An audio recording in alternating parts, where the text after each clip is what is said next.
this is all master's graduates this year. This is the 10 of us. Amazing. Congratulations, man.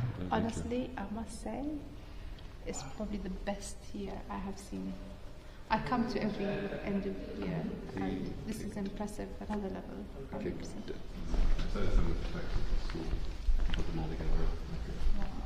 Awesome. Do I need to take my shoes off as well? No. So yours is inside a dome. Mine is these walls and the dome. Oh, wow. That's amazing. Wow. And I can smell the bakhur as well. So you've done the work of Yes. 3D on another level. Yes. All these are different. Every single one is different. Every single one is hand cut. They represent the whole process, a lot of the process of my exploration of three-dimensional forms, alongside my development of this curved pattern language, which is my project. So the curved pattern language is based on this tile from the Alhambra, the square. Wow. It's the curvilinear star square.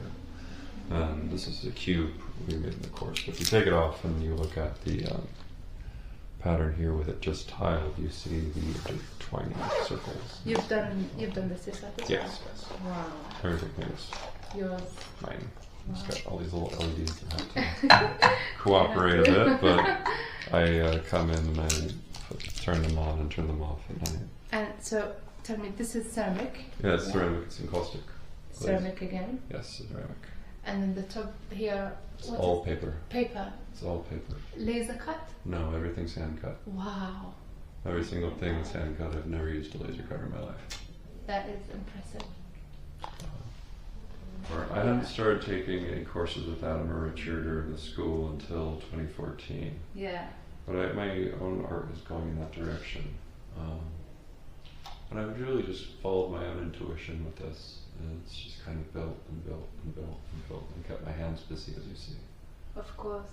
And I've developed this language into something that's actually usable and tileable and functional and has a very different quality to it, I'd say. Yeah. Playing with these forms and the curves, that one there, which is on the flyer, for instance, the kind of the pentagon, flattened star.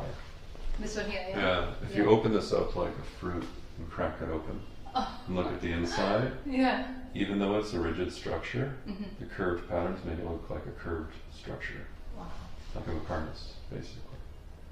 So it's a whole other world I still have yet to explore of creating these alternative vaulted ceiling type forms. Tell me, for example, how many hours, months, days would you have spent doing a piece of work like that? A piece of work like that? If I'm just focused on that one, I might do it in a week. How long? That one might be a week. A week, That's okay. not as difficult as more of This one the here. black one there. That's because this is just cut paper. It's Yeah. simple. Yeah. This is silver gilt on the inside. Oh. It's lamp black ink on the outside, Wow. and it's in the finely cut pattern as opposed to the simpler cut pattern. The simpler cut pattern works better as a lantern because you're letting less light out, so more light Comes out. because there's fewer holes. But I like I like both. These look very elegant and kind of jewel-like, right? Yes. Like jewelry. But then these ones, they have like a thread work, like a stitch work Yeah. type feeling to that. But they're opposites, really. I'm really impressed. I love this work. Where do you see yourself from here now, Thomas? What's the next step now that you graduated? I know, it is a big question. I don't really know yet. I came to this school very much in a sense of destiny. It's like, you're coming here, you're going to do this. Yeah. And I did, and I put my whole self in, Yeah. and I didn't hold anything back. And I did the whole course to the maximum, and then some.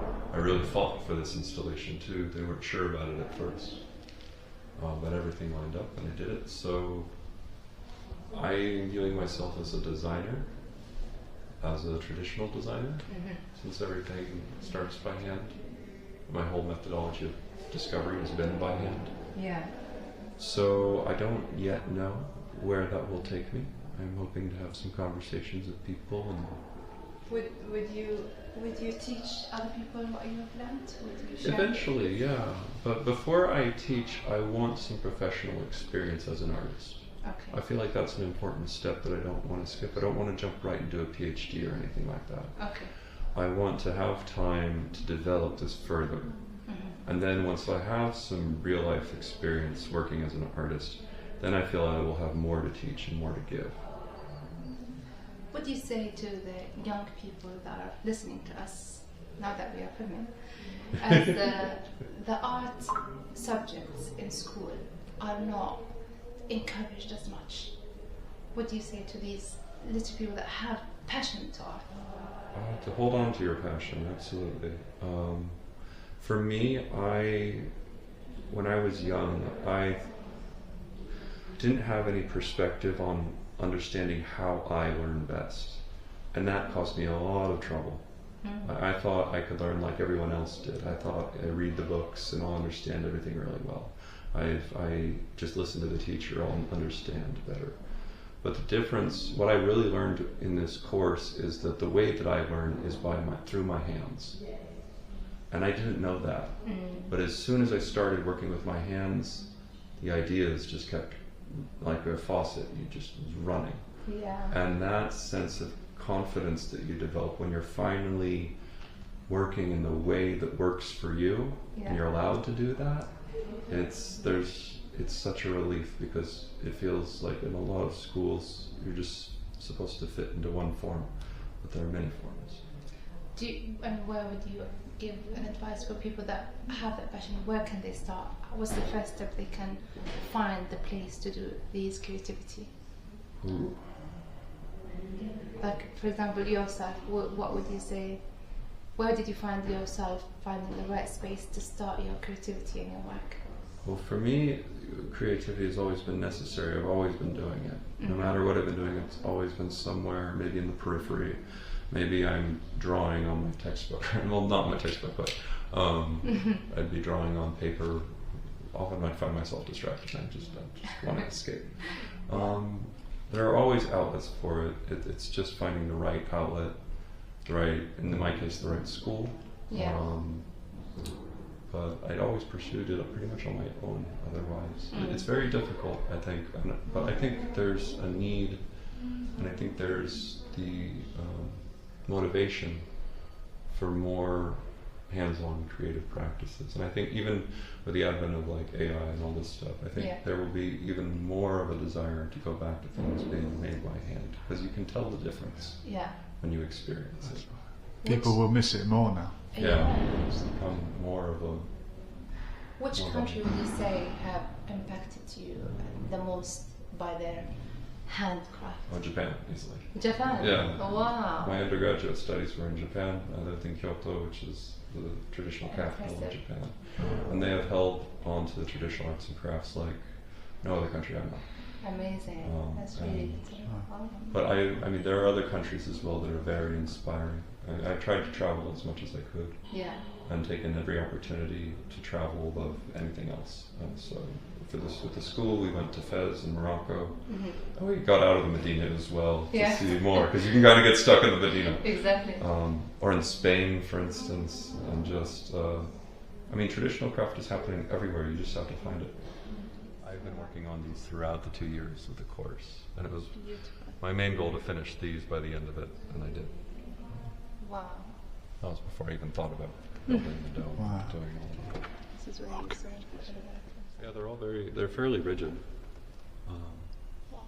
So because I'm developing this pattern language, you have a lot more options. You have more options, or no, more or less, with 3D. You have different options with 3D forms than you do in two-dimensional tiling. Is it a repeating pattern? Yeah. Yeah. Everything's repeating. So this is That's how you get a hexagons, perfect squares, and sphere in the end of it. decagons and triangles, squares, triangles, and pentagons, and triangles. Now, the green one's like a soccer ball, basically. It's hexagons and pentagons. But it's a different combinations of all of them. These are very fun, just simply with the shadows and the way they project a field on the ground. Yeah. Yeah, look at that.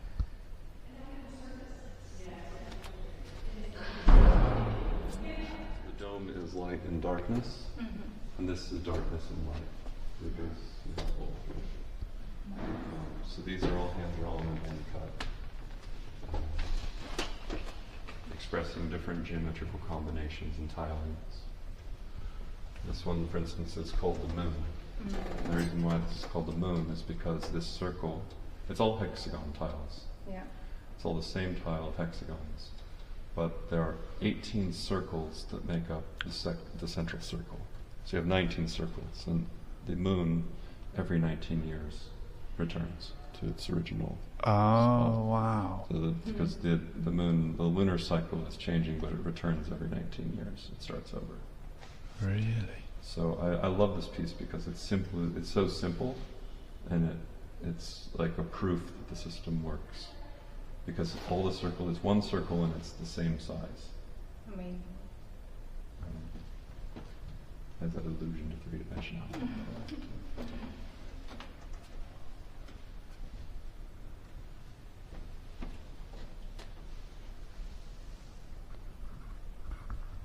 The one in the middle here? This is called The Journey. This is the last one that I did in this series. I was up until the school was kicking me out. We were setting up for the next day. I was working on this. Like, we closed 10 minutes ago. Okay. So there is a complicated version and a simplified version of the language. Yeah. And in developing these, you have a contrast. So you have the light and dark. And so all of these are showing, using that as a dynamic. So this one's called The Journey. It's very much about when you're dark on the inside and there's light on the outside, when you're light on the outside and there's light on the inside and there's dark on the outside, this kind of contrast and mediating between the world. Kind of the cycle and this journey of going through dark times, returning to the light and finding balance and victory in the end.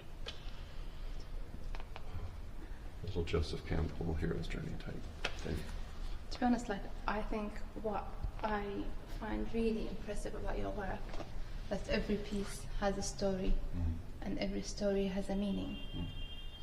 And not just that, it really reflects our life, lights, meaningful things to us. And this is really much appreciated to see it in an artistic vision like that. They're all the titles are very, I view this language as an archetypal language. This one's the womb. It is one of the most satisfying ones to draw because the geometry worked out so perfectly when I did it on the back end. I didn't know it was going to work, but it did. I was like, So what do you use to cut? Scalpel. Everything's just hand scalpeled. Like, this is so fine detailed. That one took forever. So these are, because the pattern is from Andalusia, from Spain, and Spain was Mecca of silk. Yes.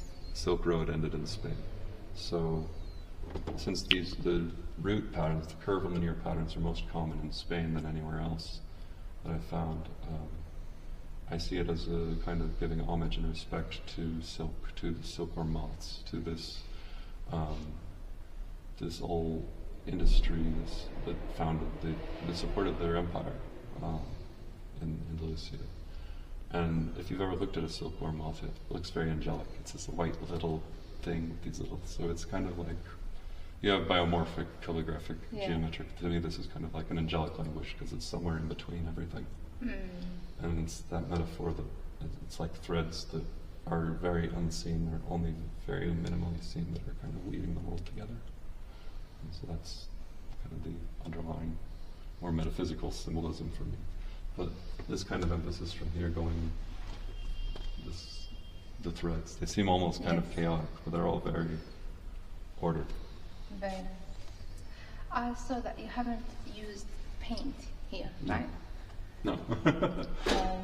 Is there any reason behind not experimenting on paint, or is that something that you want to do in the future? Well, there are two things. First of all, I'm not a painter. I don't do myself. It looks as a like you painter. don't need it.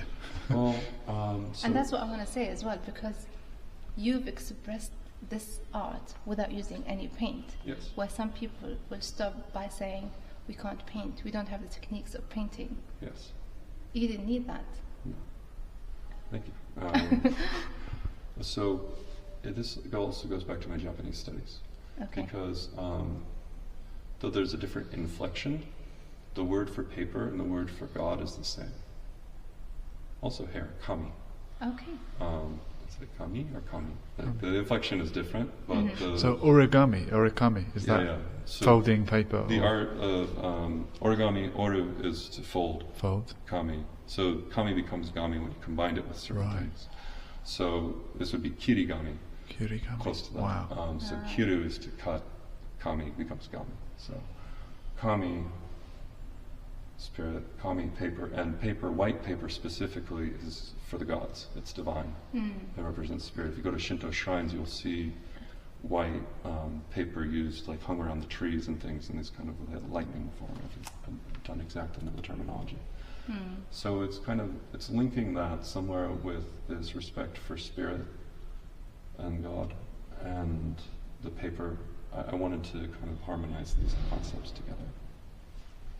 That's amazing. Thank you. I like the simplicity too, because I have the big black.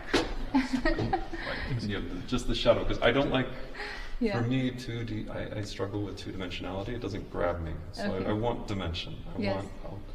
I call these 2D pieces, and some of the tutors are like, it's not really a 2D piece. Yeah. I know, but it's my As 2D piece. close as you get. So you speak Japanese then? I do. Yeah. That's amazing. I'm rusty, but Well, I spent a lot of time working on it, and I love the language and the culture. Is that anything to do with your background? Do you have any Japanese in your blood?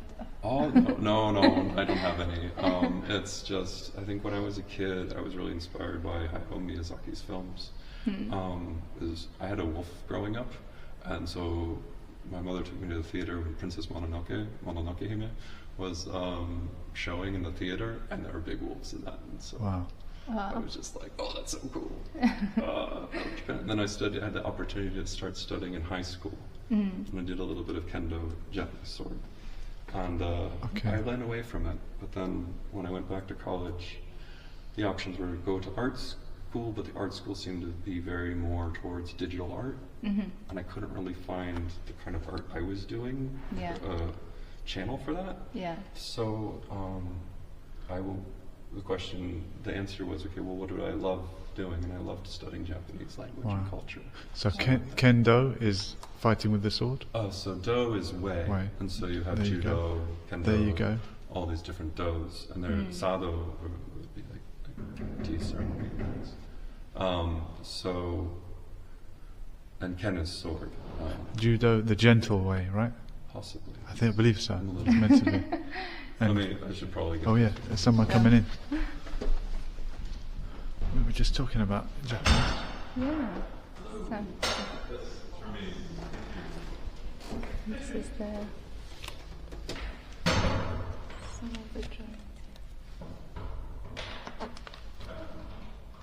So my great-great-grandfather was an inventor.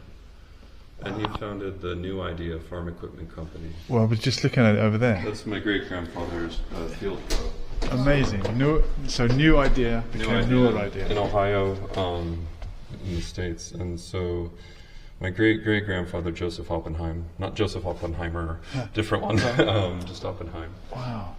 He was an inventor, and his son, Theodore Oppenheim, also an inventor. They invented a manure spreader and a double row corn picker. And the idea behind the inventions is that they were built simply enough that they could be fixed by the farmers in the field, so they didn't have to outsource any of the labor. So, which was revolutionary. And so this is my great-grandfather's field coat, and it actually fits me perfectly. Which is funny. We pulled it out of a closet after my grandparents passed away during COVID, and they're cleaning through things, and they found it, and so it's still got like the company paint colors on it and everything. Wow. The company itself no longer exists. They sold it, and the profits from that were used to put my family through school. Okay. I have like 7 uncles and two aunts and my mother. Wow. So. But this concept of intuitive design is something that I carry on in my own work. and newer because the pronunciation is like newer. And the theme of my work has always been light. No, of course, yes. So it's my funny pun. That's Hope they great. would appreciate it. And much appreciated indeed. That's really impressive.